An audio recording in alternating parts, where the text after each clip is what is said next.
시작하겠습니다. 대표님, 어제 장동혁 대변인께서 설명을 잘 해주시긴 했는데 민주당에서는 이제 이동관 방통위원장에 대한 탄핵 소추안 다시 재추진하겠다는 입장이잖아요. 재추진하겠다. 그러면서 일사부재의 원칙에 어긋나지 않고 있다 이렇게 주장하고 있는데 좀 해석이 좀 다른 부분에 대해서 좀 어떻게 보시는지. 국회법을 국회 사무처하고 짬짬이가 돼서 불법 부당하게 해석하고 국회법의 근간이 되는 일사부재의 원칙을 훼손하려는 시도에 대해서는 좌시하지 않습니다. 대표님, 지금 약간 국회 의사국이 조금 편향됐다고 보십니까? 우리 당 때는 편향됐다고 봅니다.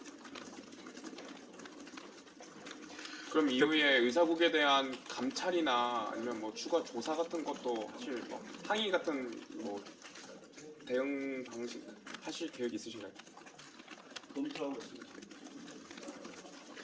그 이동관 위원장의 그 탄핵을 막기 위해서 그다음에 이제 필리버스터 소수당이 행사할 수 있는 기회인 필리버스터를 좀 포기했다고 말씀하셨지 않습니까? 근데 그게 국회가 보장한 형식적으로는 적어도 절차적으로는 국회가 보장한 반대 의사를 이제 포기를 했기 때문에 사실 그는 최종적으로 반대했다고 보기 어려운 거 아니냐라는 그런 반론도 있는데 그리고 대통령의 거부권을 요청하는 거는 앞뒤가 안 맞는 거 아니냐는 반론은 어떻게 보십니까? 편파적인 발로 그렇습니다. 그 국회 사무처에서는 그 철회를 하려면 본회의 동의가 필요하다는 조항이 있잖아요. 네, 그렇습니다. 근데 그게 전제 조건이 의제가 됐을 때라는 법 조항이 있는데 그게 사무처에서는 의사 일정에 올라가야 의제가 된 것으로 본다는 해석도 있더라고요. 보고되는 순간 시간이 카운트가 되지 않습니까? 24시간 이내 72시간, 24시간 이후 72시간 이내 표결해야 된다는 시간이 보고 시점을 기준으로 시작이 되는데 의제가 아니고 그게 무엇입니까? 탄핵안은 보고되는 시점을 기준으로 이미 법적인 효력이 발생하는 겁니다. 그리고 의제가 아니라면 72시간 이후에 어떻게 폐기가 됩니까? 의제가 아닌 의제 존재 자체가 아니라면 폐기될 이유도 없지 않습니까? 그러면 어제 그 상정돼 가지고 탄핵안도 표결이 됐어야 한다는 그런 형식적으로 볼 때 그게 맞다고 보시는 거예요? 질문의 취지를 제가 잘 모르겠습니다. 24시간. 네, 그 유튜브로 24시간. 준비했던 필리버스터 의원들이 핀다고 하셨는데 60명 의원들이 다 유튜브로 나오셨습니다.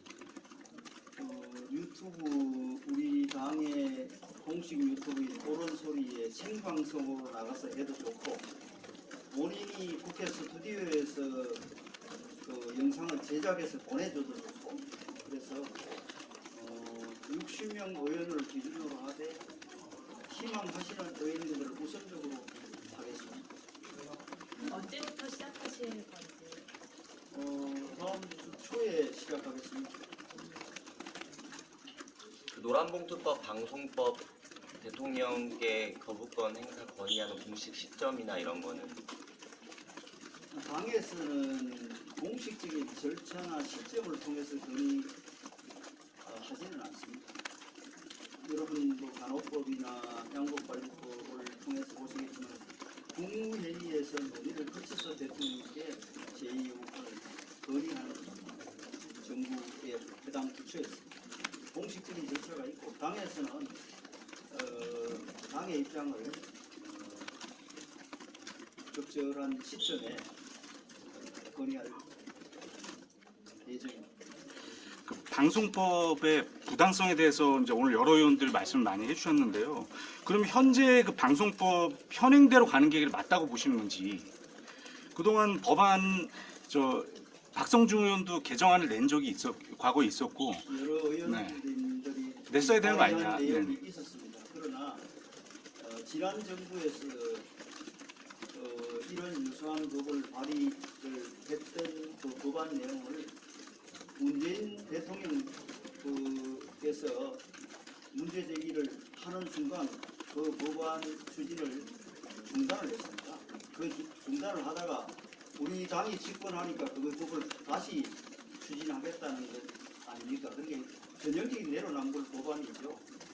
이게 집권할 때 하고 야당 될 때 하고 입장이 이렇게 달라지는 법입니다. 그러니까 이 법은 그 여야가 컨센서스를 이루어서 합의 처리해야 되는 게 당연한 겁니다. 여기까지 하겠습니다. 여기까지 하겠습니다. 마치겠습니다. 이거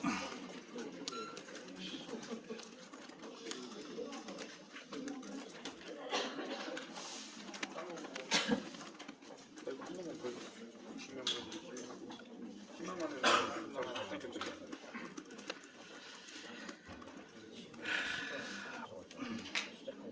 시작할 때. 다음 주